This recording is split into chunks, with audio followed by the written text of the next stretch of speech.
안녕하세요. 포트트릭입니다. 이번 주에는 지파컵 세 번째 경기인 국대팸과 스밍파 경기가 있었는데요. 아시다시피 결과는 4대3으로 국대팸이 힘겨운 승리를 거두었습니다. 이번 지파컵 1라운드에서는 총 8개 팀이 4경기를 펼치게 되는데요. 세 번째 경기까지 펼쳐진 현재까지 종합해보면 총 20한 골이 터지면서 엄청난 골폭풍이 몰아치는 대회가 진행되고 있습니다. 특히 세 경기 모두 4대3의 스코어가 나왔다는 점은 참 놀라운데요. 토너먼트전이라 그런지 특별한 강팀이나 약팀이 없이 각 팀들의 전력이 상향 평준화된 것 같은 느낌을 주고 있습니다. 첫 번째 경기는 월클과 액션이의 경기였습니다. G리그에서는 꽤나 고전했었던 월클이었지만 두 팀 다 전통적으로 골대녀의 강팀들이었고 충분히 우승을 노릴 수 있을 만한 전력이었죠. 변수는 월클에 있었습니다. 엄청난 실력자인 제이가 애기 대신 합류하며 상대팀의 경계 대상이 되었습니다. 하지만 선출이 아니냐는 논란도 함께 휩싸이며 아직까지도 이런저런 말들이 많이 나오는 상황인데요. 어쨌든 신입 제이의 합류와 함께 월클은 마지막 조각을 마침내 찾은 듯 야심차게 이번 컵 대회를 시작했던 액션이를 비교적 쉽게 무찔렀습니다. 비교적 쉽게라고 표현했지만 액션이도 그리 호락호락하진 않았죠. 초반에 3대0까지 벌렸던 스코어를 한 점 차까지 따라붙었으니까요. 제이는 출산을 한 지 얼마 되지 않아 몸 상태가 그리 좋지는 않았고 팀 합류 후 첫 경기라서 아직 적응 중이라는 것을 감안했을 때 아마도 다음 경기에서는 엄청난 퍼포먼스를 보여주지 않을까 예상됩니다. 그렇게 봤을 때는 아마도 가장 강력한 우승 후보 중 하나는 바로 이 월클이 될 수 있지 않을까 싶기도 한데요.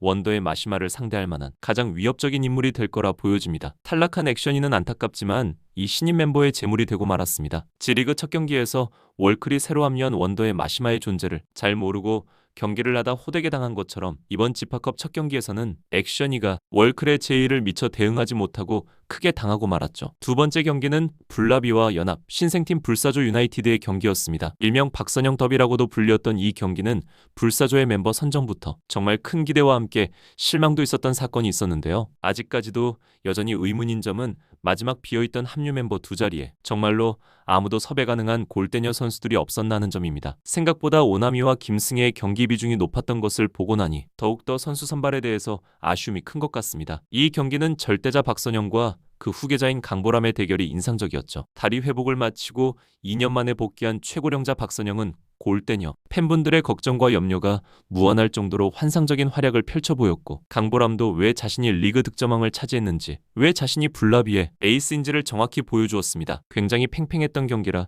사실 어떤 팀이 이겨도 이상하지 않았는데요. 결과는 마지막까지 집중력을 놓지 않았던 블라비가 기대하지 않았던 이승현의 중거리 슛 원더골로 극적인 승리를 거두었습니다. 상당한 기대를 모았던 불사조는 이렇게 단 한 경기만을 치르면서 다시 퇴장을 하게 되었는데요. 다른 멤버들은 모르겠지만 박선영만큼은 다음 시즌에 다시 합류를 해야 하는 거 아닌가 싶은 생각이 듭니다. 그리고 이번 주에 있었던 경기는 국대팸과 스밍파의 매치였었죠. 국대팸은 황희정과 김수현 두 명의 선수가 부상으로 하차하면서 경기를 코앞에 두고 큰 어려움에 직면했던 상황이었는데요. 새로 합류한 두 명의 선수에 대해 실력이 확실하게 알려지지 않은 상황에 어쩌면 열세라고 생각했던 스밍파의 승리가 예견되기도 했었죠. 하지만 국대 패밀리라는 팀 이름처럼 새로 합류하는 선수들도 다행히 우려했던 것보다는 축구 실력이 그리 나쁘지는 않았습니다. 어수선한 팀 분위기 속에 전반전에는 스밍파에 조금 밀리는 흐름이었지만 후반전에는 박하얀이 필드로 들어가며 원래 모습을 회복했습니다. 이번 경기를 통해 시은미의 활약이 꽤 주목을 받고 있는 것 같은데요. 시은미는 전 배구 선수 출신으로 기본적으로 자신에게 날아오는 볼에 대해 두려움이 없었습니다. 팔다리가 길고 신체 조건도 좋지만 프로 선수 출신으로 운동신경이 좋아서 즉시 전력감으로도 문제가 없었죠. 전반전 최전방에서 뛸 때는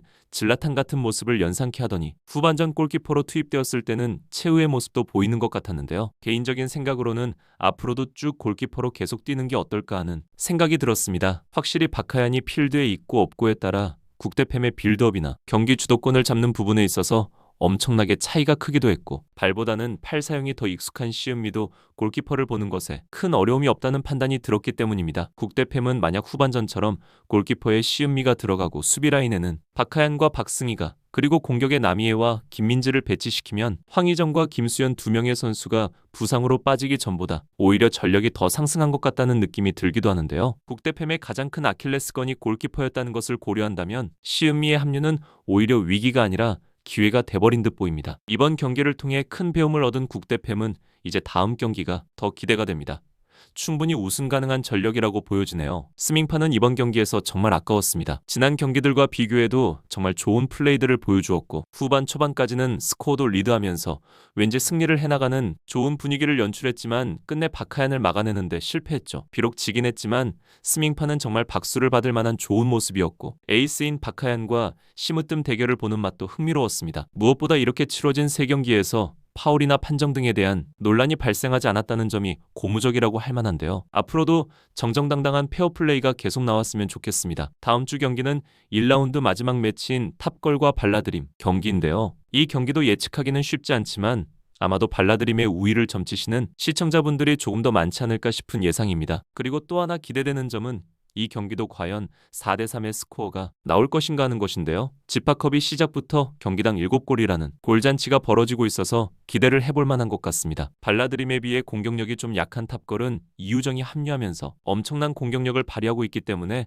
다음 주 경기도 정말 기대됩니다. 그럼 이번 토너먼트 대진표를 한번 보도록 하겠습니다. 사실 방송 중 따로 대진표가 나오지 않아서 정확하지 않을 수도 있는데요. 만약 방송 순서대로 한 대진표가 맞다면 이렇게 될 수 있습니다. 첫 경기에서 액션이와 월클이 붙었고 월클이 승리하며 6강을 확정했는데 6강에는 지난 리그 우승팀인 구척이 이미 부전승으로 올라가 있습니다. 6강에서 붙게 되는 구척 장신과 월클의 경기 너무 궁금해지는데요. 현재 논란의 중심에 있는 우승팀 구척은 과연 새로운 크랙이 합류한 월클을 상대로 어떤 플레이를 보여줄 수 있을지가 관건입니다. 안 봐도 비디오라는 말이 있듯 구척의 이영표 감독은 또 한 번 차설인으로 하여금 제이에게 맨투맨 마크를 붙여놓을 것 같은데요. 제이는 피지컬도 좋고 절대 그리 호락호락할 것 같지 않아서 왠지 혼자서 구척 수비를 박살내는 사이다 같은 장면이 나오지 않을까 하는 예상을 해볼 수도 있을 것 같습니다. 6강전 두 번째 경기는 불사조와 블라비에서 승리한 블라비와 국대팸과 스밍파 경기에서 승리한 국대팸이 올라갔기 때문에 블라비와 국대팸이 맞붙게 됩니다. 왠지 이 경기는 블라비가 꽤 고전하지 않을까 생각됩니다. 블라비는 구척과 같이 피지컬이 좋은 팀을 경계하고 상대하는 것을 많이 꺼려하는 것 같더라고요. 국대팸은 시은미와 정재은이 합류하며 평균 신장이 많이 올라갔기 때문에 구척과도 충분히 겨뤄볼 수 있을 만하지 않나 싶습니다. 그리고 마지막 대진은 다음 주 경기에서 승리한 팀과 지난 시즌 준우승팀인 원더우먼이 맞붙습니다. 만약 발라드림이 이긴다면 G리그에 이어 또 한 번 발라드림과 원더우먼이 맞붙게 되는데요. 최근 개인 유튜브에도 올라왔듯 최근 마시마는 서기와 꽤 친하게 지내는 듯 보이는데 이렇게 상대팀으로 다시 만나는 것도 재밌을 것 같네요. 정리를 하면 6강에서는 구척과 월클이 블라비와 국대팸이 만나게 되고 이번 주 발라와 탑걸 승리팀이 원더와 만나게 됩니다. 6강에서 탈락한 세 팀 중 한 팀은 다득점과 골득실, 페어플레이 순으로 순위를 결정한 후 딱 한 팀만 다시 4강에 합류할 수가 있는데요. 방송에서 계속 나오는 골대녀 재정비 전 마지막 경기가 될 이 지파컵 과연 각 팀의 운명은 어떻게 될까요? 어떤 팀이 우승을 차지할지도 무척 흥미롭지만 응원하는 팀이 조금이라도 오래 살아남아서 한 경기라도 더 볼 수 있기를 기원하게 되는 것 같습니다. 저는 발라드림과 탑걸의 프리뷰 영상으로 다시 찾아오겠습니다. 시청해주셔서 감사합니다.